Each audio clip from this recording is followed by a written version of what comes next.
మీకు తెలియజేస్తున్నాను. ఎల్ఓపి గారు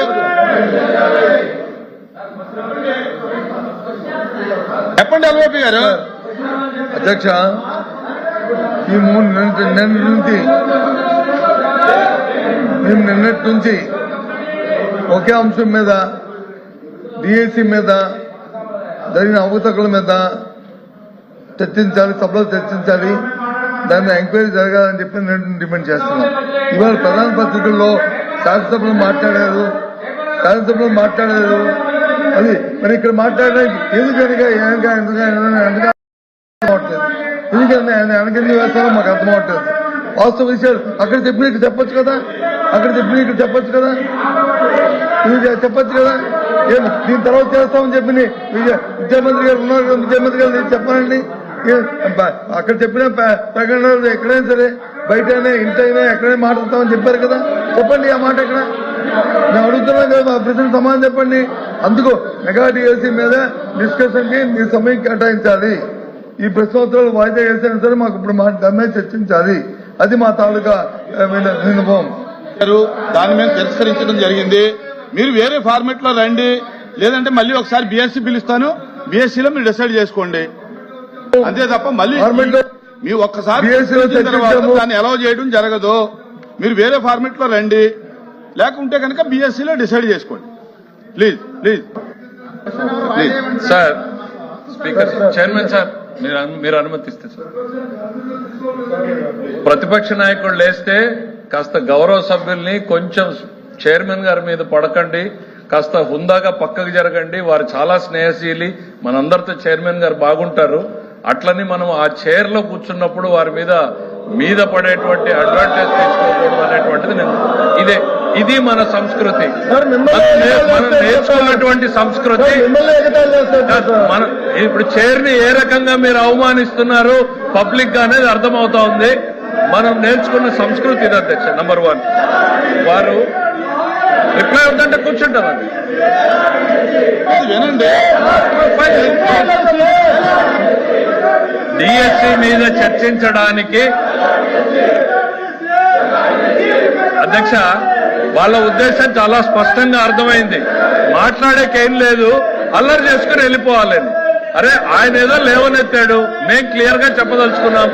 డిఎస్సి మీద చర్చించడానికి ఈ ప్రభుత్వం సిద్ధంగా ఉంది అనేటువంటిది నిన్న బిఎస్సిలో స్పష్టంగా మీ ఎదురుగా ఆయనకు చెప్పాం. వాళ్ళ మెంబర్స్ కూడా చెప్తున్నాను అధ్యక్ష, వాళ్ళు వినుండరు. దయచేసి వాళ్ళ మెంబర్స్ ఇంటే అర్థమవుతుంది అధ్యక్ష. తమరు ఉండాల్సిన దగ్గర ఫర్మ్ గా ఉండాలి అధ్యక్ష. కొంచెం తమరు ఫర్మ్ గా లేకపోతే సభ జరపడం కూడా కష్టమవుతుంది అధ్యక్ష.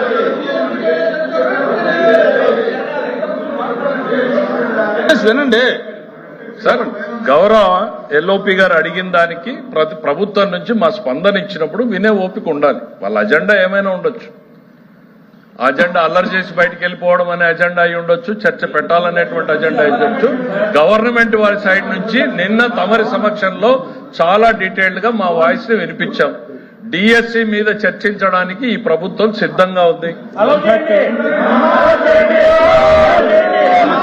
నువ్వు వచ్చి కూర్చొని చెప్తారా మీరు లెజిస్లేటివ్ అఫైర్స్ మినిస్టర్ చెప్పేటప్పుడు ప్రభుత్వ ఆలోచనని వినకుండా మీరు డిక్టేట్ చేయాలనుకుంటే జరగదు.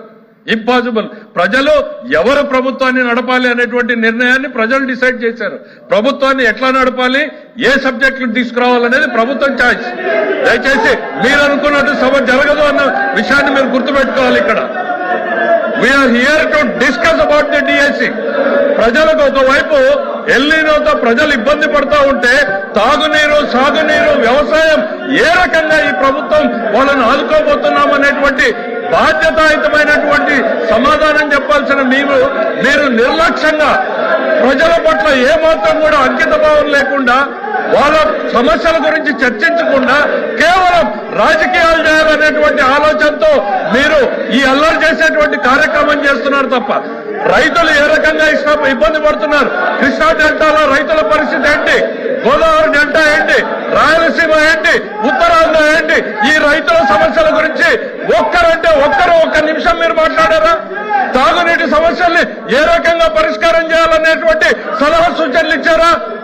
ఇన్ని ఇబ్బందులు రాష్ట్ర ప్రజానీకం దేశం మొత్తం ప్రపంచం మొత్తం ఎల్లినోతో సఫర్ అవుతా ఉంటే మీకు మాత్రం మీ నిన్నో జబ్బులు పట్టాయి. నిన్నో జబ్బు వచ్చింది మీకు. మీ అజెండా మీకు తప్ప ప్రజల అజెండా మీకు అవసరం లేదు అధ్యక్ష. దిస్ గవర్నమెంట్ ఇస్ కన్సర్న్ అధ్యక్ష. ప్రజల అజెండానే మా అజెండా. ప్రజలకు అవసరమైనటువంటి ఎల్లినో మీద చర్చ పెట్టండి. ఆ తర్వాత మీరు డిఎస్సీని టేకప్ చేయండి అనేటువంటిది మీకు చెప్పాం. దానికి వీఆర్ స్టిల్ స్టికింగ్ ఆన్ అధ్యక్ష. ఎల్ఓపి గారు,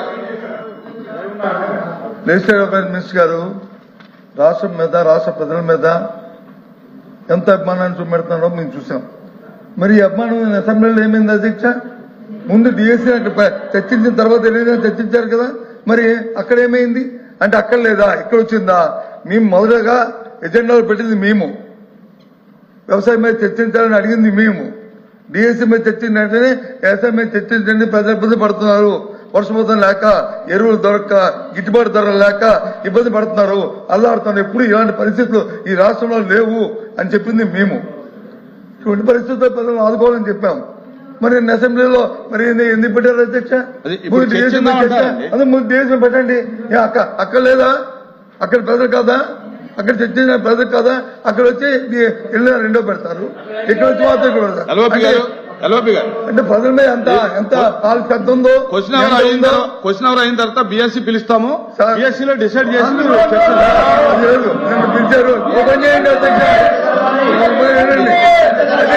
అధ్యక్ష అధ్యక్ష అధ్యక్ష ఓపెన్ చేయండి. ఇప్పుడు 4 రోజులు పెట్టారు అసెంబ్లీని, ఇంకో 2 రోజులు పొడిగించండి. బీఎస్సీలో మాట్లాడుకుందాం. మాట్లాడదాం. వాళ్ళకి అభిమానం ఉందో, ఎంత ప్రజల మీద మాకుందో అసెంబ్లీ కౌన్సిల్ తెలుసుకుందాం. ఇంకో 2 రోజులు పొడిగించండి. అది బీఎస్సీలో జరిగే కార్యక్రమం అండి. 4 రోజులు ఎందుకు పెట్టాలి? అది ఇక్కడ కాదు కదా మనం డిసైడ్ చేసింది, బీఎస్సీలో మాట్లాడాలి. సరే నేను ఏమిచ్చామో అధ్యక్ష జీవితంలో ఏ ఉద్యోగులు ఇచ్చామో, జీవితంలో ఒక్కసారి డిఎస్సీ ఆయన కూడా మంత్రిగా ఉన్నాడు. వీళ్ళు డిఎస్సీ గురించి మాట్లాడతారు, మేము వినాలి. వాళ్ళందరూ గౌరవ సభ్యులు పైనకెళ్లి డిఎస్సీ గురించి మాకు చెప్తారు, మేము వినాలి. అరే తెలుగుదేశం అంటేనే డిఎస్సీ 1 కాదు, 2 కాదు, 3 కాదు, 4 కాదు, 14 సార్లు డిఎస్సీ ఇచ్చింది తెలుగుదేశం పార్టీ. మీరేమిచ్చారు? ఒక్కటి కూడా ఇవ్వలేదు. మనుషులకు కాస్త ఆలోచన ఉండాలి అంతే. అరవండి మనం